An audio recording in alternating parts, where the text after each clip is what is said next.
নমস্কার বন্ধুরা, স্বাগত জানাচ্ছি আমাদের আজকে বিশেষ অনুষ্ঠানে। আজ আমরা কথা বলতে চলেছি সেই ভাগ্যবান রাশিকে নিয়ে যাদের জীবনে 2025 সাল শেষ হওয়ার আগে এক অবিশ্বাস্য এবং অলৌকিক পরিবর্তন আসতে চলেছে। হ্যাঁ, আমি ধনু রাশির জাতক ও জাতিকাদের কথা বলছি। আপনারা ধনুরাশির বন্ধুরা অত্যন্ত স্বাধীনচেতা এবং জ্ঞানী হন, কিন্তু আপনারা জীবনে একটা কঠিন সত্যের সাথে পরিচিত। আপনারা জানেন যে বর্তমান সময়ে পয়সা ছাড়া কিছুই হয় না। অর্থ বা প্রতিপত্তি না থাকলে নিজের লোক, এমনকি কাছের আত্মীয় স্বজনও যোগ্য সম্মানটুকুও দেয় না, মুখ ফিরিয়ে নেয়। এই কঠিন বাস্তবতার সাথে লড়াই করতে করতে আপনারা হয়তো অনেকেই মানসিকভাবে ক্লান্ত এবং হতাশ। কিন্তু আজ আমি আপনাদের জন্য যে খবর নিয়ে এসেছি তা শোনার পর আপনাদের সমস্ত হতাশা দূর হয়ে যাবে, কারণ আপনাদের জীবনে আসতে চলেছে এক অভাবনীয় স্বর্ণালী অধ্যায়। হ্যাঁ বন্ধুরা, 2025 সালে দীপাবলির পর থেকে ঠিক 48 দিনের জন্য আপনাদের ভাগ্য এমন এক উচ্চতায় পৌঁছাতে চলেছে যা আপনি হয়তো কল্পনাও করেননি। এই 48 দিন আপনার জীবনের মোড় ঘুরিয়ে দেবে। 2025 সাল শেষ হওয়ার আগে আপনার জীবনে এমন কিছু বড় পরিবর্তন আসবে যা আপনার ভবিষ্যৎকে সুরক্ষিত করবে। আজ আমরা আলোচনা করব কেন এই 48 দিন আপনার জন্য এত বিশেষ, কোন গ্রহের কৃপায় আপনার ভাগ্য খুলবে, অষ্টম ঘরে বৃহস্পতি, এটা কি আদৌ শুভ, আপনার জীবনে কি কি বড় পরিবর্তন আসবে এবং এই শুভ সময়কে আরও শক্তিশালী ও দীর্ঘস্থায়ী করার জন্য আপনাকে কি প্রতিকার করতে হবে, সবটা জানাবো বিস্তারিতভাবে। তাই ভিডিওটি শেষ পর্যন্ত অবশ্যই দেখুন। তবে মূল আলোচনা আসার আগে সকল ধনুরাশির বন্ধুদের জানিয়ে রাখি, আপনি যদি সম্পূর্ণ ফ্রিতে আপনার জন্মছক বিচার করাতে চান তাহলে অবশ্যই কমেন্ট করতে পারেন। আমি আপনাদের সম্পূর্ণ ফ্রিতে আপনাদের জন্মছক বিচার করে দেবো। তো বন্ধুরা চলুন প্রথমেই জেনে নিই জ্যোতিষের সেই মহা সংযোগটি বুঝে নিন।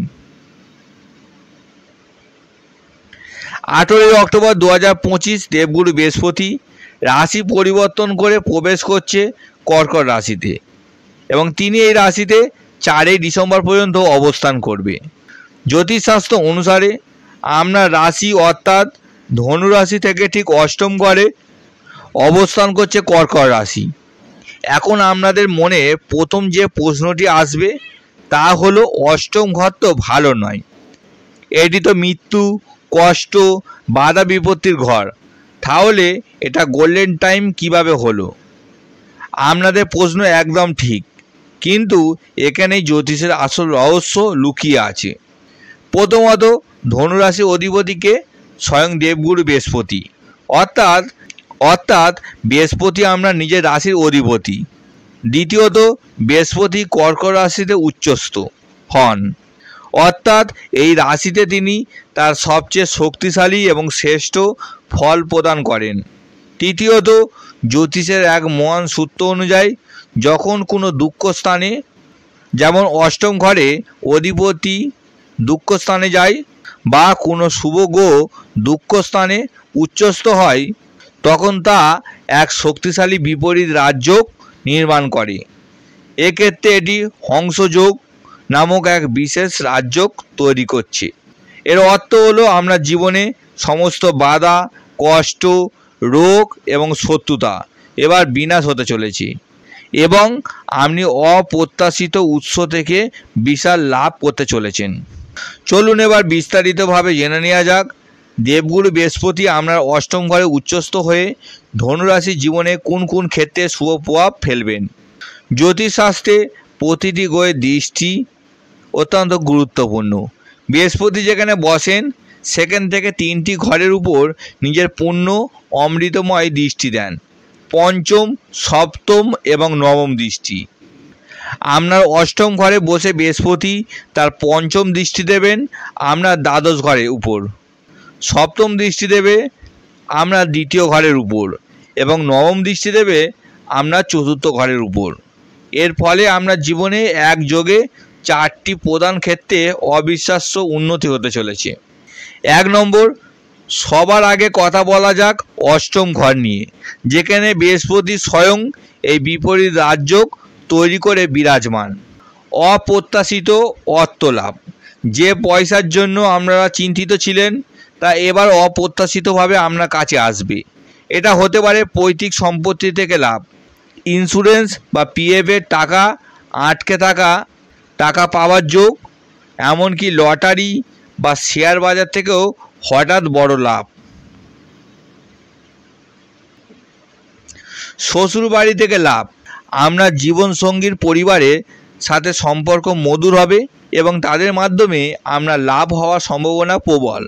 যারা রিসার্চ বা পিএইচডি করছেন তাদের জন্য এটি শ্রেষ্ঠ সময়। জ্যোতিষ, তন্ত্র বা যে কোনো গুপ্ত বিদ্যার প্রতি আপনার আগ্রহ বাড়বে এবং আপনি তাতে সফলতা পাবেন। রোগ মুক্তি বা আয়ু বৃদ্ধি। অষ্টম ঘর আয়ুর ঘর। আপনার নিজের রাশির অধিপতি এখানে উচ্চস্থ হওয়ায় আপনি যদি কোনো দীর্ঘস্থায়ী রোগে ভুগে থাকেন তবে এই 48 দিনে সঠিক ডাক্তার বা সঠিক ওষুধ পেয়ে আপনি রোগ মুক্ত হবেন। আপনার আয়ু ও স্বাস্থ্য বৃদ্ধি পাবে। আপনার জীবনে সমস্ত গোপন শত্রু এবং বাধা বিপত্তি এই সময়ে আপনি কেটে যাবে। 2 নম্বর, বৃহস্পতির সপ্তম পূর্ণ দৃষ্টি পড়েছে আপনার দ্বিতীয় ঘরের উপর। এটি হলো আপনার ধনস্থান, অর্থাৎ সঞ্চিত অর্থ, পরিবার এবং বাণীর ঘর। বন্ধুরা, এটাই হলো আপনার মূল সমস্যার সমাধান। উচ্চস্থ বৃহস্পতির সরাসরি দৃষ্টি আপনার ধন সম্পত্তির ঘরের উপর পড়বে। এর ফলে আপনার ব্যাংক ব্যালেন্স রকেটের গতিতে বাড়বে। একাধিক উৎস থেকে অর্থ সমাগম হবে। আপনি অর্থ সঞ্চয় করতে পারবেন। পরিবারে কোনো ভুল বোঝাবুঝি থাকলে তা মিটে যাবে। পরিবারে কোনো শুভ কাজ বা অনুষ্ঠান হতে পারে। আপনার বাণীর মধ্যে এক অদ্ভুত মিষ্টতা এবং জ্ঞান ফুটে উঠবে। যে আত্মীয়রা আপনাকে সম্মান দিত না তারাই আপনার কথা শোনার জন্য অপেক্ষা করবে। আপনার কথার দ্বারা মানুষ প্রভাবিত হবে। 3 নম্বর, বৃহস্পতির নবম অমৃতময় দৃষ্টি পড়েছে আপনার চতুর্থ ঘরের উপর। এটি হলো আপনার সুখ স্থান, অর্থাৎ মা, বাড়ি, গাড়ি এবং মানসিক শান্তির ঘর। যারা দীর্ঘদিন ধরে নিজের বাড়ি বা গাড়ি কেনার স্বপ্ন দেখছেন, এই 48 দিনের মধ্যে তাদের সেই স্বপ্ন পূরণ হওয়ার প্রবল যোগ তৈরি হচ্ছে। পুরনো বাড়ি মেরামত করা বা নতুন করে সাজানোর কাজ করতে পারেন। আপনার মায়ের স্বাস্থ্যের অসাধারণ উন্নতি হবে। তার সাথে আপনার সম্পর্ক আরও গভীর ও মধুর হবে। জীবনে সমস্ত টেনশন, ডিপ্রেশন থেকে মুক্তি পাবেন। বাড়িতে এক দারুণ সুখ শান্তি পরিবেশ তৈরি হবে। আপনি প্রকৃত মানসিক শান্তি অনুভব করবেন। বৃহস্পতির পঞ্চম দৃষ্টি পড়েছে আপনার দ্বাদশ ঘরের উপর। এটি হলো ব্যয়, লোকসান, হাসপাতাল এবং বিদেশের ঘর। বৃহস্পতির দৃষ্টির ফলে আপনার খারাপ খরচ যেমন হাসপাতাল, মামলা মোকদ্দমা বন্ধ হয়ে যাবে এবং শুভ খরচ বাড়বে। যেমন আপনি বাড়ি, গাড়ি কেনা বা সন্তানের পড়াশোনা বা কোনো ধার্মিক কাজে অর্থ ব্যয় করবেন। যারা বিদেশে যেতে চান পড়াশোনা বা চাকরির জন্য, তাদের জন্য এই 48 দিন অত্যন্ত শুভ। সমস্ত বাধা কেটে গিয়ে বিদেশ যাত্রার পথ প্রশস্ত হবে। আপনার মধ্যে আধ্যাত্মিক চেতনা বাড়বে। ধ্যান, যোগ বা পূজা পাঠের মন বসবে, যা আপনাকে মানসিক শক্তি যোগাবে। তাহলে বুঝতেই পারছেন বন্ধুরা, অষ্টম ঘরে এই গোচর ভয়ের নয়, বরং এটি আপনার জীবনে এক অভাবনীয় পরিবর্তনের সংকেত। হঠাৎ অর্থ সঞ্চয় বৃদ্ধি, নতুন বাড়ি গাড়ি এবং মানসিক শান্তি সব কিছুই আপনি পেতে চলেছেন। এখন আমরা অনুষ্ঠানের শেষ এবং সবচেয়ে গুরুত্বপূর্ণ পর্বে চলে এসেছি।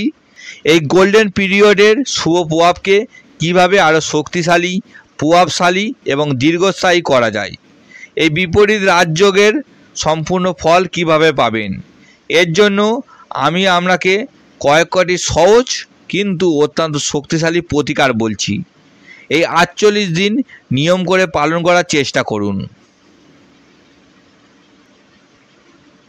1 নম্বর প্রতিকার, কপালে কেশরের তিলক। প্রতিদিন স্নানের পর নাভিতে বা কপালে কেশর বা অন্তত হলুদের তিলক লাগান।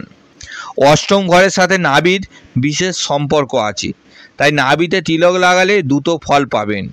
2 নম্বর প্রতিকার, এই 48 দিনের মধ্যে একটি হলুদ ধাগা নিয়ে কোনো দক্ষিণাকালী মন্দিরে আপনার নাম করে সেই ধাগাটি মায়ের পায়ে পুজো দিন এবং তারপর সেই ধাগাটি আমরা ডান হাতে 3 পাক ঘুরিয়ে বাঁধুন। এতে বৃহস্পতি শুভ প্রভাব বৃদ্ধি পাবে, তার সাথে মা কালীর আশীর্বাদ আমরা সংসারে পড়বে এবং আমরা জীবনে সকল অপশক্তি অশান্তি দূর করবে।